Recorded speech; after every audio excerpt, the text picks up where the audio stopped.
وأحسن منك لم تر قط عيني وأجمل منك لم تلد النساء خلقت مبرأ من كل عيب خلقت مبرأ من كل عيب كأنك قد خلقت كما تشاء. كتاب أنزلناه إليك مبارك ليدبروا آياته وليتذكر أولو الألباب. یہ کتاب برکت والی ہے جسے ہم نے آپ کی طرف نازل فرمایا ہے تاکہ دانش مند لوگ اس کی آیتوں میں غور و فکر کریں اور نصیحت حاصل کریں. اللہم صلی علی سیدنا محمد وعلی آل سیدنا محمد بعدد کل ذرۃ مئۃ الف الف مرۃ. سامعین و ناظرین کرام، السلام علیکم ورحمۃ اللہ وبرکاتہ. سامعین کرام، سورہ ہود آیت نمبر درس نمبر 970 آیت نمبر 103 حصہ 2. آج کا موضوع کیا ہمارے اعمال کا نتیجہ ضرور ہوگا. اس کے ساتھ آج کے سبق کا آغاز کرتے ہیں. سب سے پہلے گزشتہ سبق کا اعادہ ہوگا.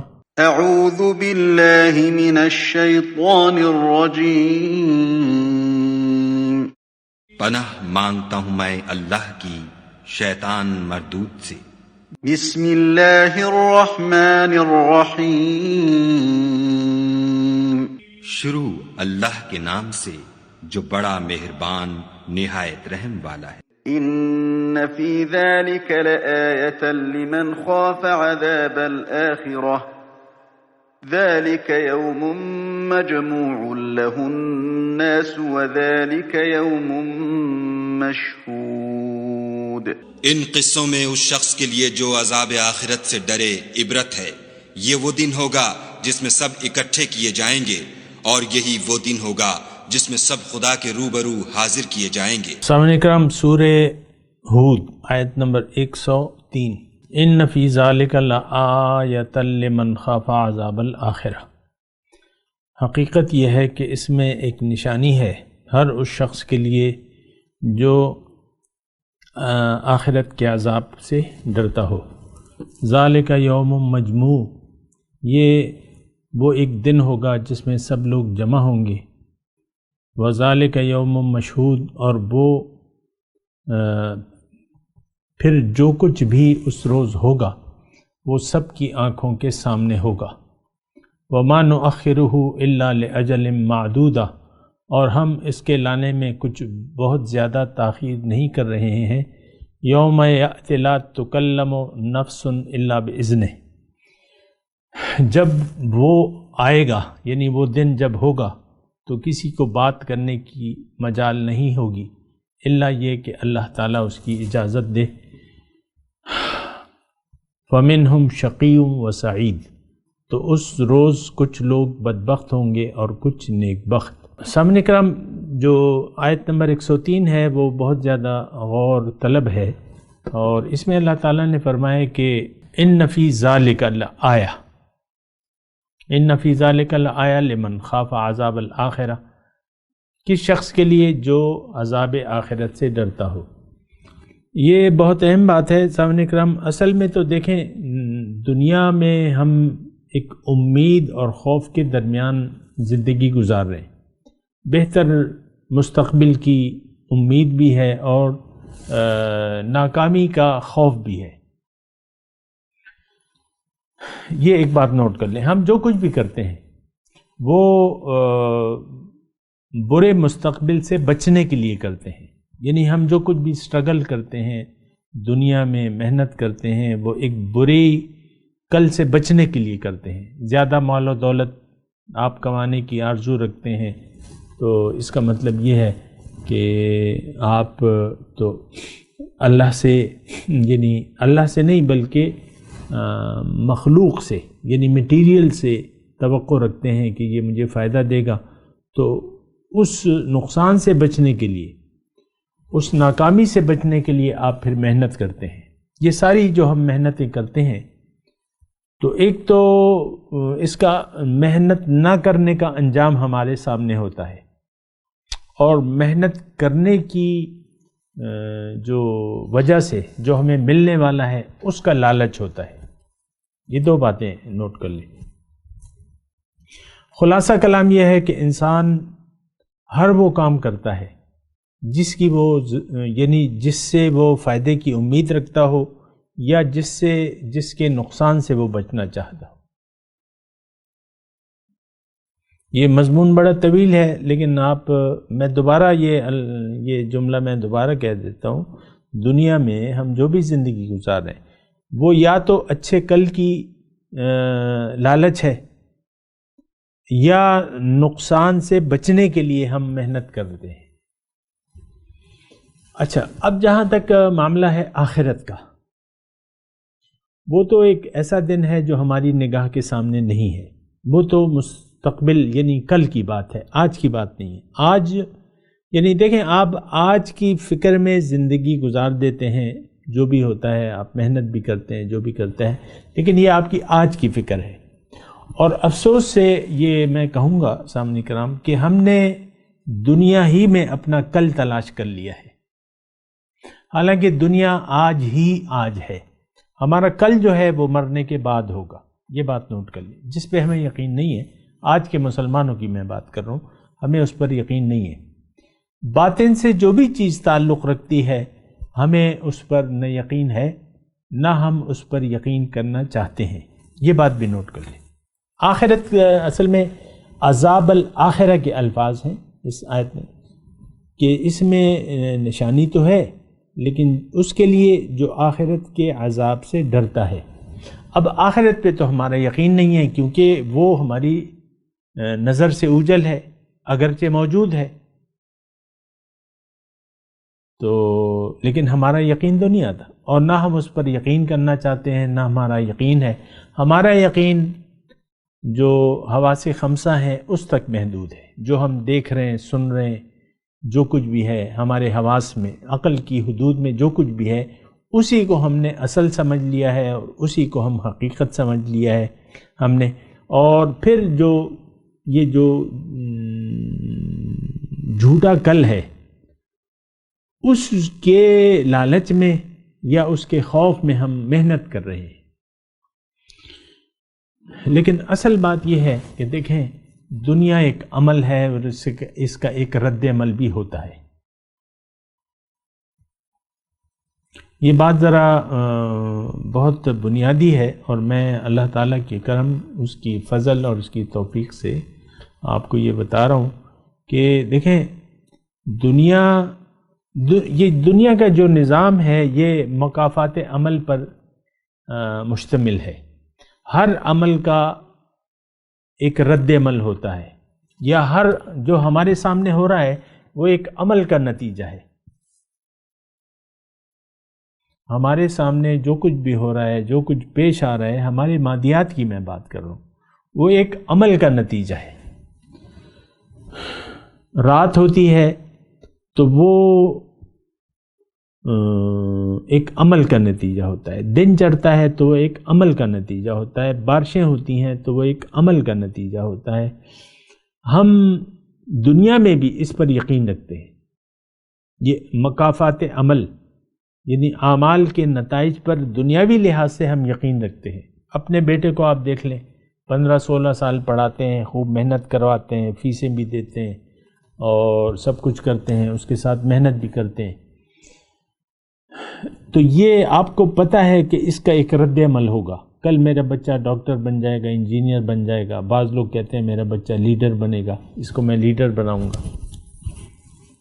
بہرحال تو دنیا میں مختصر خلاصہ کلام یہ ہے کہ ہم دنیا میں جو کچھ بھی کر رہے ہیں وہ اس کے رد عمل پر ہمارا یقین ہوتا ہے کہ اس کا ایک نتیجہ ہوگا۔ یہ مختصر بات ہے، اس کی یعنی بہت سی تفصیلات موجود ہیں، اور میں دوبارہ وہ جملہ کہہ رہا ہوں کہ ہم جو بھی عمل کرتے ہیں ایک رد عمل کے لیے کرتے ہیں کہ اس کا ایک رد عمل ہوگا، اس کا ایک نتیجہ ہوگا۔ آپ ایک کاروبار شروع کرتے ہیں، انویسٹمنٹ کرتے ہیں، پیسہ لگاتے ہیں، دکان بناتے ہیں، خرید لیتے ہیں، اس میں فرنیچر بناتے ہیں بہت سے، تو یہ سب آپ کہہ رہے ہیں کہ اس کا ایک رد عمل ہوگا، اس کا ایک نتیجہ میرے سامنے بہتر آئے گا۔ بہتر نتیجے کی تلاش میں آپ انویسٹمنٹ بھی کرتے ہیں، یہ بھی کرتے ہیں، وہ بھی کرتے ہیں۔ اسی طرح جو بھی ہم کر رہے ہیں سامنے کا، تو اس کا ایک یعنی بہتر رد عمل کے لیے ہم یہ سب کچھ کرتے ہیں، یا برے رد عمل سے بچنے کے لیے کرتے ہیں۔ اچھا، اب دنیا تو یعنی دنیا کا یہ سارا نظام اس پر قائم ہے، اللہ تعالیٰ نے اسی طریقے سے قائم کیا ہے۔ وہ ایسی کہاوتیں بھی ہیں، as you sow so shall you reap, جو بوگے وہ کاٹو گے۔ پشتوں میں کہتے ہیں سکرے ابرے بے، جیسا کرو گے ویسا بھرو گے، جیسی کرنی ویسی بھرنی، مختلف ہر ایک، یعنی ہمارا پورا یقین ہے۔ اچھا، یہ تو دنیا کی بات ہوگی کہ ہمیں دنیا کی حد تک تو رد عمل پر یقین ہے۔ اب یہ دیکھیں، اللہ تعالیٰ نے ہمیں جو پیدا کیا ہے انسان کو، اس کا رد عمل ہمارے سامنے نہیں آ رہا۔ باقی جو بھی اس کی مخلوقات ہیں، اس کے پیدائش کے نتائج ہمارے سامنے آ جاتے ہیں۔ جانور ہیں، ہمارے مویشی ہیں، پیدا ہوتے ہیں مختلف، ہم اس سے فائدے لیتے ہیں، اس کے جو فوائد ہیں اس کے نتائج ہمارے سامنے آ جاتے ہیں۔ چکن ہے، لاکھوں کی تعداد میں لوگ یعنی یہ ذبح کر کے اسے کھا لیتے ہیں، تو نتیجہ تو آ گیا۔ اللہ نے بنایا ہے چکن کو، انڈے سے مرغی بنانے والا کون ہے؟ اللہ ہے۔ انڈے کے اندر کون اس کو تخلیق کرتا ہے؟ اللہ ہے۔ خود بخود تو نہیں ہوتا، لیکن اس کا ایک نتیجہ آ جاتا ہے کہ انسان کی خوراک بن جاتا ہے، جو بھی ہوتا ہے۔ تو یہ تمام کائنات میں انسان کے سوا دیگر جو مخلوقات ہیں اللہ تعالیٰ کی، اس کے نتائج ہمارے سامنے آ رہے ہیں۔ سورج پیدا کیا ہے، چاند پیدا کیا ہے، کائنات پیدا کی ہے، دنیا پیدا کی ہے، اس سب کے نتائج ہمارے سامنے آ رہے ہیں، اور یہ سب کچھ اللہ تعالیٰ نے ہمارے فائدے کے لیے بنائے۔ قرآن میں لکھا ہوا ہے، وَسَخَّرَ لَكُم مَّا فِي السَّمَاوَاتِ وَالْأَرْضِ هُوَ الَّذِي خَلَقَ لَكُم مَّا فِي الْأَرْضِ جَمِيعًا۔ تو اس کے نتائج تو آ رہے ہیں۔ اب رہ گئی بات ہماری انسان کی۔ انسان کی زندگی کا کوئی نتیجہ خاص نظر نہیں آ رہا ہمیں۔ بعض اوقات انسان ایک اچھا انسان ہوتا ہے، لیکن اس کی اچھائی کا کوئی خاص رد عمل اس کے سامنے نہیں آتا۔ بعض اوقات ایک انسان برا ہوتا ہے، ظالم ہوتا ہے، فساد برپا کرنے والا ہوتا ہے، لیکن اس کے اعمال کا اس وقت اس کو جزا نہیں ملتا۔ اب مثال کے طور پہ 13 سال حضور صلی اللہ علیہ وسلم مکے میں گزارے، تو کچھ لوگ ایسے ہوں گے جو بدر سے پہلے مر گئے ہوں گے کافروں میں، تو انہوں نے تو جو انکار کیا رسول کی رسالت سے، جو فساد برپا کیا اور مسلمانوں کو تنگ کیا، تو اس کے نتائج تو وہ تو اپنی موت مر گئے، اپنی موت آپ مر گئے، ان کو کوئی نتیجہ تو نہیں ملا، ان کو کوئی سزا نہیں ملی۔ جو مومن تھے، اب ظاہر ہے وہ یاسر، میرے خیال سے یاسر بن عمار، جن مشرکین نے ان پہ ظلم و ستم کے پہاڑ، ابو جہل نے خاص طور پہ، ان کا بیٹا تھا، وہ خود تھے، ان کی بیوی تھی، تو وہ مار دیا، انہوں نے ظلم کر کے مار دیا مکے کی زندگی میں۔ تو ظاہر ہے کہ وہ اسلام پر قائم رہے، لیکن ان کی جو استقامت ہے اس کا نتیجہ تو ہم نے نہیں دیکھا۔ یہ میں نے ویسی آپ کو مثال دی۔ ظالم ظلم کرتے ہیں دنیا میں آج بھی، اور کرتے کرتے چلے جاتے ہیں۔ ایک دنیا دار شخص ہے، دنیا کے لیے زندگی گزارتا ہے، اور گزارتے گزارتے وہ موت آ جاتی ہے۔ ایک اچھا آدمی ہے، وہ داعی ہے، اور اللہ کی دین کو پھیلاتے پھیلاتے اس کو موت آ جاتی ہے، لیکن اس کا اجر ہمارے سامنے۔ تو بہرحال یہ مختصر بات یہ ہے، خلاصہ کلام یہ ہے کہ ہم انسان کا کوئی نتیجہ ہمارے سامنے نہیں آ رہا، کیونکہ انسان کو اللہ تعالیٰ نے اس کے نتیجے کا دن کے لیے ایک اور وقت مقرر کیا ہے، وہ یوم التناد اللہ تعالیٰ نے اسے یعنی کہا ہے، فیصلے کے دن، یوم الفصل، فیصلے کا دن، یوم یجمعکم یوم الجمع ذالک یوم التغابن، جس دن وہ تمہیں جمع کرے گا، جمع کرنے والے دن، وہ دن جو ہے وہ نفع اور نقصان کا یعنی غبن اور فائدے کا وہاں پہ پتہ چلے گا۔ اور یہاں بھی اللہ تعالیٰ فرما رہا ہے کہ وما نؤخرہ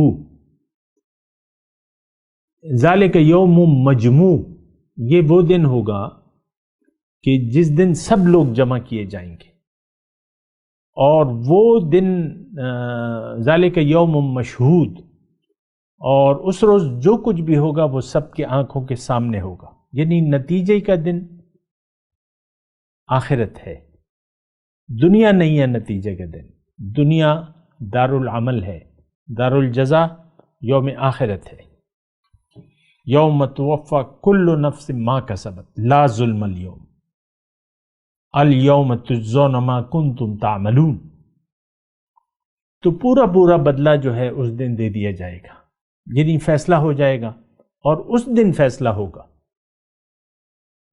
فمن زحزح عن النار وادخل الجنت فقد فاز، اللہ تعالیٰ نے اس دن کے بارے میں فرمایا کہ جو دوزخ سے بچا لیا گیا اور جنت میں داخل کر دیا گیا وہ لوگ کامیاب ہوں گے۔ تو بہرحال نتیجے کی جگہ سامعین کرام بہت پرمغز مضمون ہے، پرحکمت مضمون ہے اور سمجھنے والا ہے، اس کو سمجھیے۔ میں یہ کہہ رہا ہوں کہ آپ جو کچھ بھی کر رہے ہیں اس کا نتیجہ ضرور ہوگا۔ اس وقت عام طور پہ تو ہم زندگی کو ضائع کر رہے ہیں، لیکن اس کا نتیجہ آپ کو بھگتنا پڑے گا۔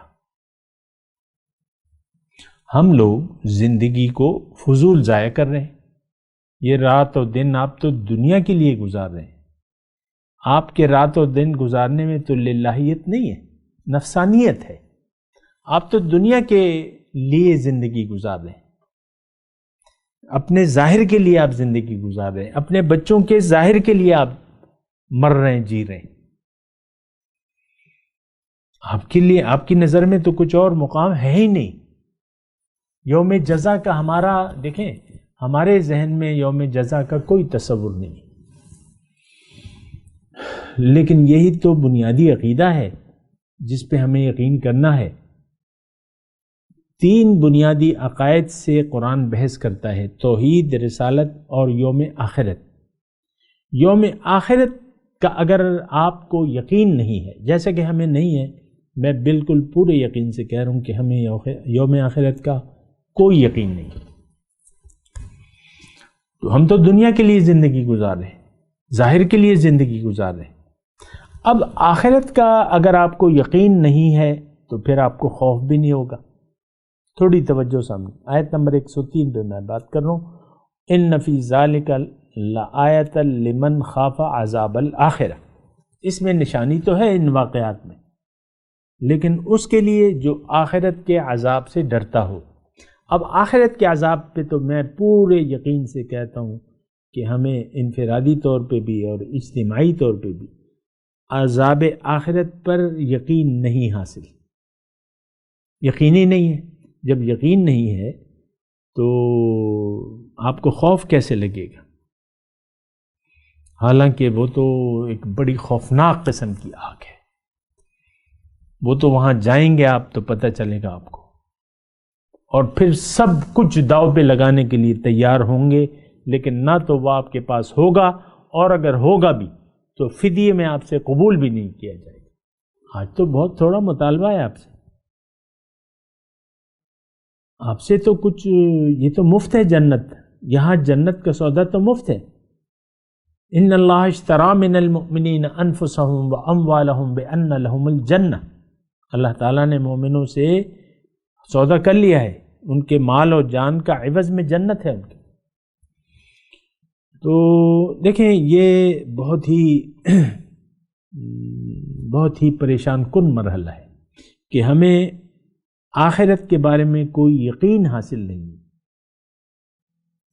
نہ عذاب آخرت کا یقین ہے، نہ نعمتوں والی جنت کا یقین ہے۔ تو اس کا نتیجہ کیا ہے کہ عذاب آخرت سے ہم بچنے کی کوشش نہیں کرتے، اور جنت میں جانے کی بھی کوشش نہیں ہے۔ باتیں تو ایک دوسرے سے ملی جلی ہے نا۔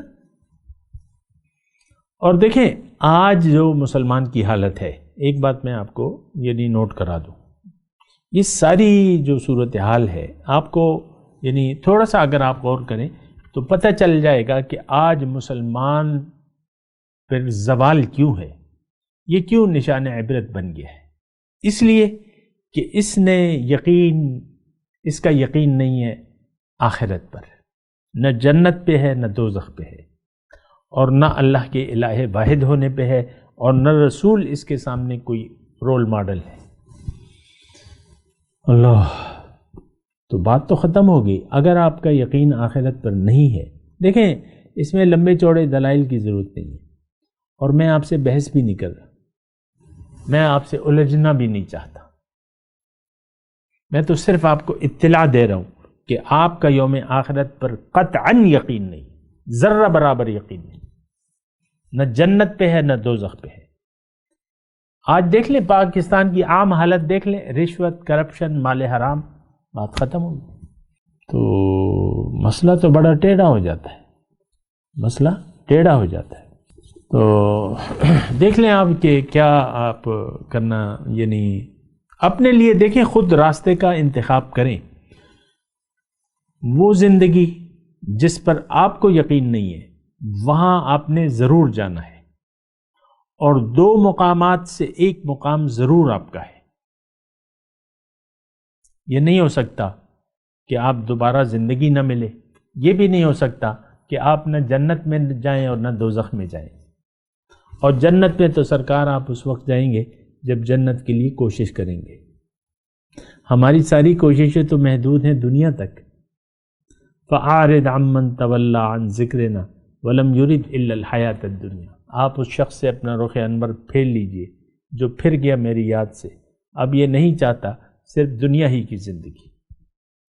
تو اس وقت جو ہے ہم دنیا ہی کے لیے زندہ ہیں، دنیا ہی کے لیے جی رہے، یہ بہت خطرناک بات ہے۔ اور ایک دیکھیں، میں آپ کو یاد دلاتا ہوں حضور صلی اللہ علیہ وسلم کی پہلی جو ڈراوا تھا، کوہ صفا پر چڑھ کر انہوں نے سب کو بلایا اور ان سے پوچھا کہ بھئی میں اگر تمہیں کہوں کہ اس پہاڑ کے پیچھے، اگرچہ ہمارا دشمن نہیں ہے لیکن میں اگر کہوں کہ اس پہاڑ کے پیچھے دشمن ہے اور تم پر حملہ آور ہونا چاہتا ہے اور تم اس سے بچاؤ کا ترکیب کر لو، تو کیا تم میری بات کی تصدیق کرو گے؟ انتم مصدقیہ؟ تو تمام لشکر نے جو بھی جمع تھا وہاں یک زبان ہو کے کہا کہ ہاں ٹھیک ہے، ایسی تو کوئی بات نہیں ہے، نہ کوئی ہمارا ایسا خاص دشمن ہے، نہ کسی سے لڑائی ہے، لیکن اگر آپ کہتے ہیں تو ہم یقین کر لیں گے اور تیاری کریں گے جنگ کے لیے۔ تو پھر اللہ کے نبی نے کہا کہ دیکھو میں تمہیں اللہ کا، تمہارے بد اعمال کی انجام کی صورت میں تم پہ اللہ کا عذاب نازل ہونے والا ہے، میں اس کی تمہیں اطلاع دے رہا ہوں۔ اس سے بچاؤ کی واحد صورت یہ ہے کہ تم اللہ تعالی صرف اللہ کو الہ واحد تسلیم کر لو۔ تو یہ بات تو ان کی سمجھ میں تو آ گئی، لیکن ان کے نفس کے لیے یہ بات بڑی بھاری تھی۔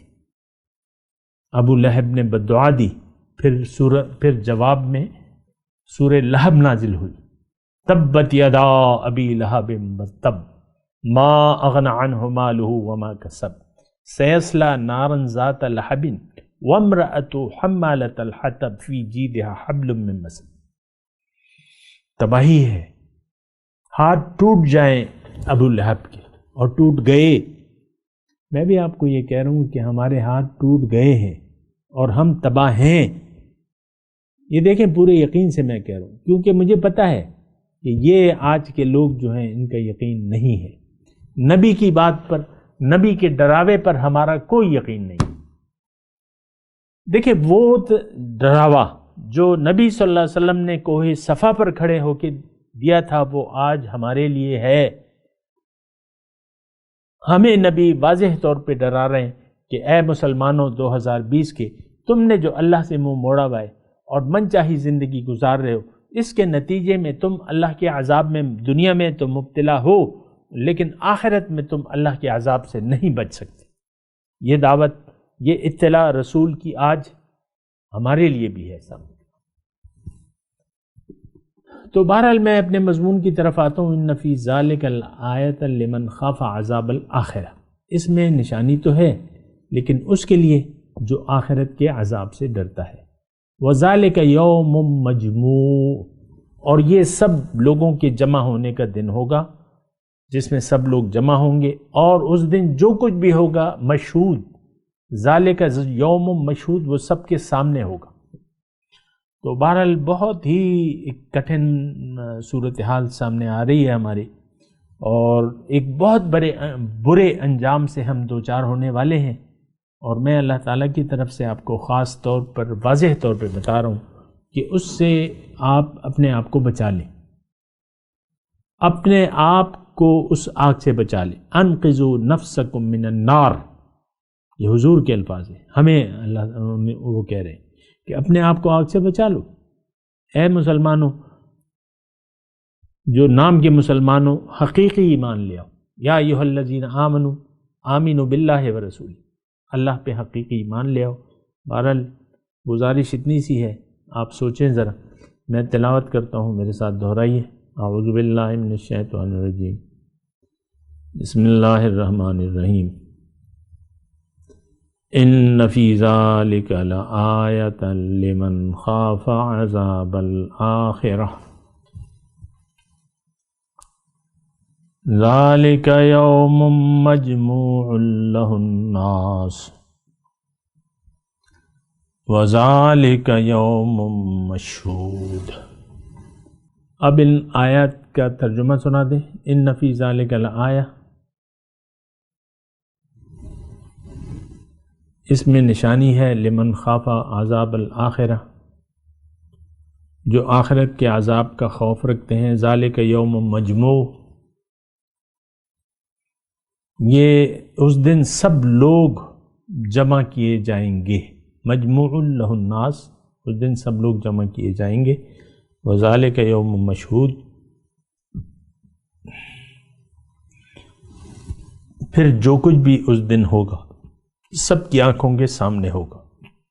اب ان آیت کی تلاوت اور ترجمہ. اعوذ باللہ من الشیطان الرجیم. پناہ مانگتا ہوں میں اللہ کی شیطان مردود سے. بسم اللہ الرحمن الرحیم. شروع اللہ کے نام سے جو بڑا مہربان نہایت رحم والا ہے. ان فی ذلک لآیۃ لمن خاف عذاب الآخرہ. ذلک یوم مجموع لہ الناس وذلک یوم مشہود. ان قصوں میں اس شخص کے لیے جو عذاب آخرت سے ڈرے عبرت ہے. یہ وہ دن ہوگا جس میں سب اکٹھے کیے جائیں گے، اور یہی وہ دن ہوگا جس میں سب خدا کے روبرو حاضر کیے جائیں گے. اس کے ساتھ ہی سامعین کرام آج کے درس کا وقت اختتام کو پہنچا. انشاءاللہ اگلے درس میں ملاقات ہوگی. وآخر دعوانا ان الحمد للہ رب العالمین. والسلام علیکم ورحمۃ اللہ وبرکاتہ. مولایا صلی وسلم دائما ابدا على حبيبك خير الخلق كلهم.